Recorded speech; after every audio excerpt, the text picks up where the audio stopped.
Hey everyone, in this Path of Exile 2 Zero to Hero I will play Ronarray's By Now Legacy Nuclear Wave Monk Endgame build. This episode covers the early to mid endgame. Let's dive in.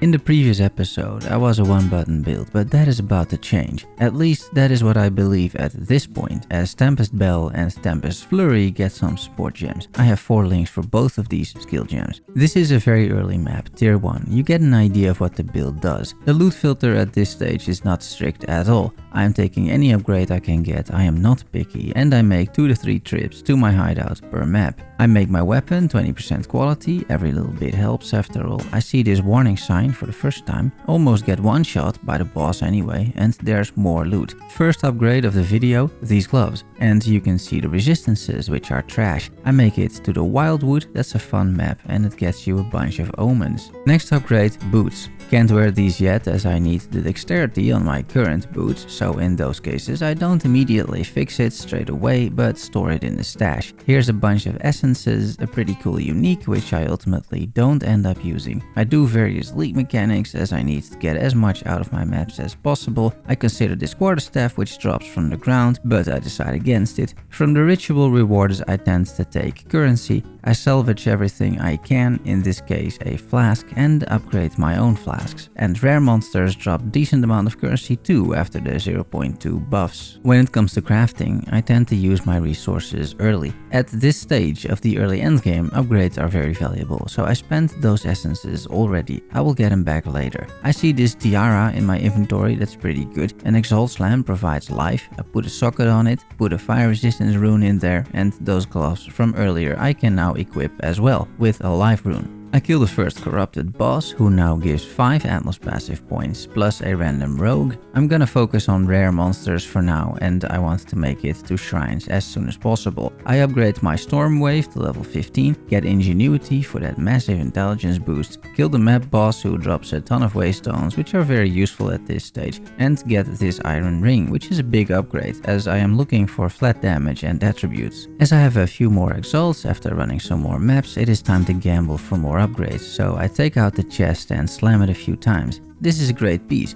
Then I make a big mistake because I don't use armorer scraps. Not that I have them, but this Val orb is applied too early. Still, it's an extra socket for a rune, that's not bad. Here you see my stats after equipping the body armor. I decide to also slam my amulet 3 times, and again these are decent results. I now have 1.4k life and 800 energy shield. It's time for more gambling, trying to 5-link my main skill. First, I 4-link 2 gems with a lesser jeweler orb, and then I corrupt those, and lo and behold, I get lucky again. The odds of this happening are not 50%. The Val orb adds another link. I then upgrade it with a level 15 uncut skill gem and support the skill with upheaval, which is basically lesser multiple projectiles, but then for this skill type specifically. Time to test it out, and yes, that feels pretty good in terms of clear. Here is my standard ritual after a map. I hit all the white and magic bases with cheap currency, see which piece deserves a regal orb. I get my first unique tablet, the one that lets you access any map in range of the tower. I find these boots from the ground and regal some life on them, plus 3 slams with yet again decent results. I equip them. I also find a decent belt with 3 charm slots, which gets stashed for now until I have more currency to craft with. A rogue drops some gear. I get 60% energy shield from this node, and I drop a perfect jeweler orb in this tier 1 or tier 2 map. That's incredibly lucky, you may think, but keep watching.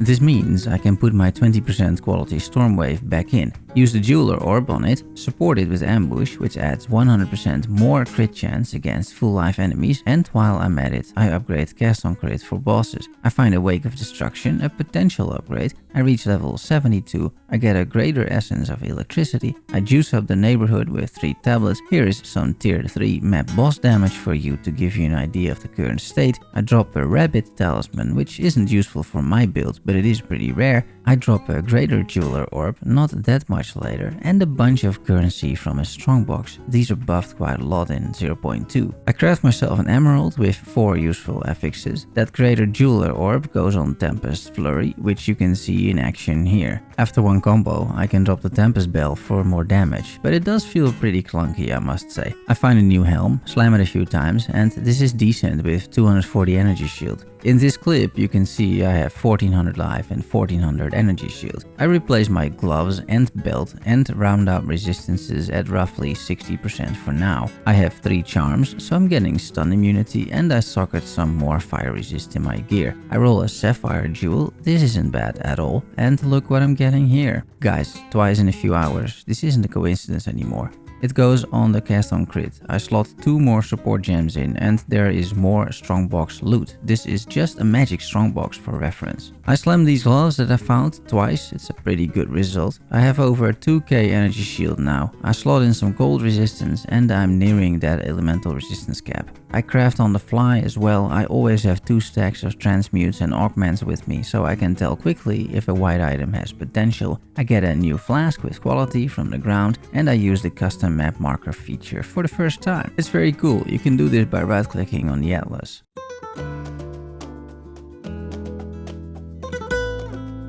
It's time for the swap to Chaos Inoculation. I have made the democratic decision that 2k energy shield is enough. I'm level 75, still not rest capped by the way. I spec out of some crit and shock nodes and path towards Subterfuge Mask, which is a node that gives 2 evasion per 1 energy shield on your helmet. I should anoint this according to the guide, but I don't have the Delirium Emotions. It's quite rare in Solo Self-Found. So for the time being, I just path there. I take more energy shield and evasion nodes. I take Eternal Youth, so my life flask fills up my energy shield, and of course Chaos Inoculation itself. This is a pretty scuffed tree, but it will have to do for now. I do have 2.6k energy shield at the end of this swap. I try my boss setup for the occasion for the first time, meaning cast on crit aura instead of the heralds. This should start raining down some meteors on this boss, and I can also place my Tempest Bell for extra damage. And I kill him, sure, but it is still quite clunky. Pretty decent loot though, not gonna lie. Here you see the boss damage by simply using Stormwave, and I can't help but feel that this is better. I get the second book, 5 more passive points,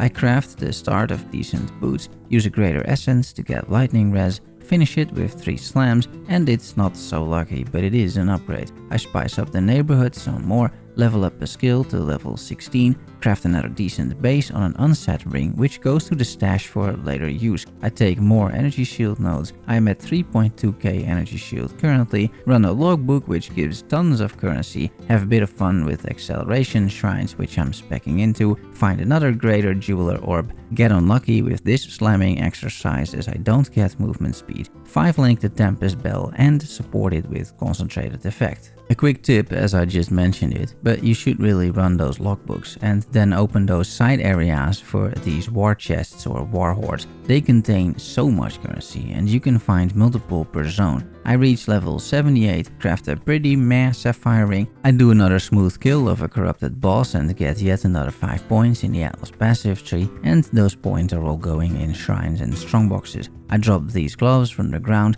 decide to do the 3rd trial, find another Greater Jeweler Orb, kill Ashar the Scorpion, I hate that fight, and I take Lead Me Through Grace, which adds spirit based on your body armor's energy shield. I use the extra spirit that I get to get some aura support gems to increase accuracy and mana regeneration. I get a level 16 spirit gem, that's an upgrade. I level up Ghost Dance, I complete Untainted Paradise, reach level 79, keep farming Expedition, which is great for gear and currency and not too difficult, fail another craft, which I then sell because you have to know when to stop crafting, or you will end up with bad rings like this one and a shortage of Exalted Orbs. I can still use it, but this is not a good ring. I am finally capping elemental resistances at level 79. I gamble on my favorite strongbox, but no luck at this time. I find 2 good pieces from the ground worthy of some exalt slamming. The boots turn out okay, only the intelligence is somewhat useful, and the gloves don't improve much either.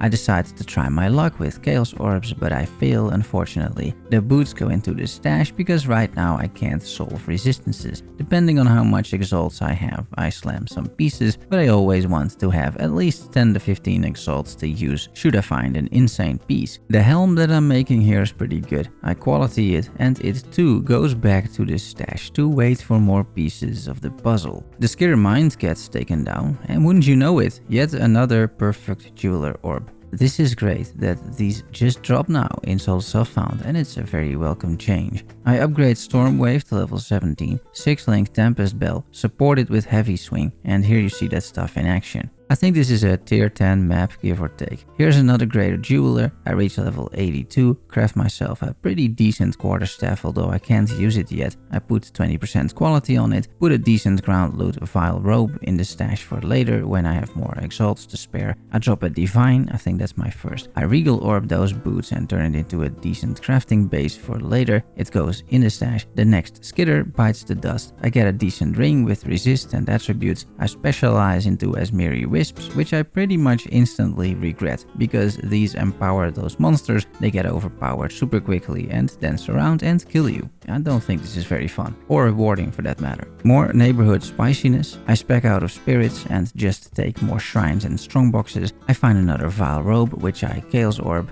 It rolled some more energy shield, I quality it, and it goes into the stash as another piece of the puzzle. I realize I haven't anointed my amulet, so I get a cheap stun threshold anoint until I can get something better. It's time for that puzzle, meaning I swap a bunch of pieces around, hoping to get more energy shield in the end, resists and attributes. You will recognize some of these pieces from earlier. I put iron runes in my chest piece to maximize energy shield, plus I finally get to use the quarterstaff I crafted after I get enough dexterity, and I socket in 2 more iron runes. It is a 1.6k DPS difference, that's a lot. And here you see me glance over all the new pieces. It's far from optimal, but it is a lot better than it was 2 minutes ago, so I'm happy with the outcome. I have more spirit because my new body armor has more energy shield, so I do a little experiment and take out some aura support gems to save some spirit, and then I take blink instead. I don't like it that much, however, so now I drop Ghost Dance and I activate Gaston Crit next to my 2 heralds, see if that does anything.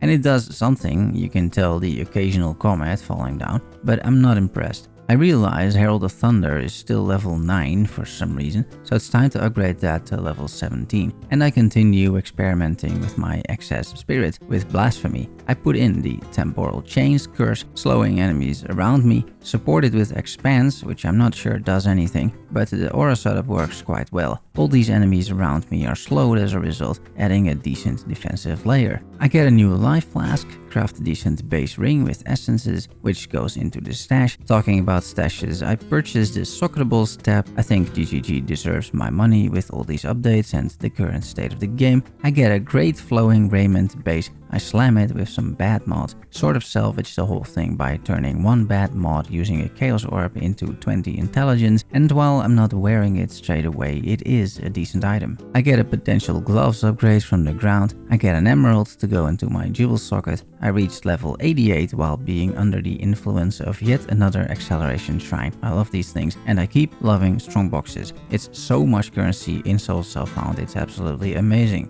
I get another potential good weapon with tons of physical damage. I slam an amulet into something good, and it is time for a quick detour.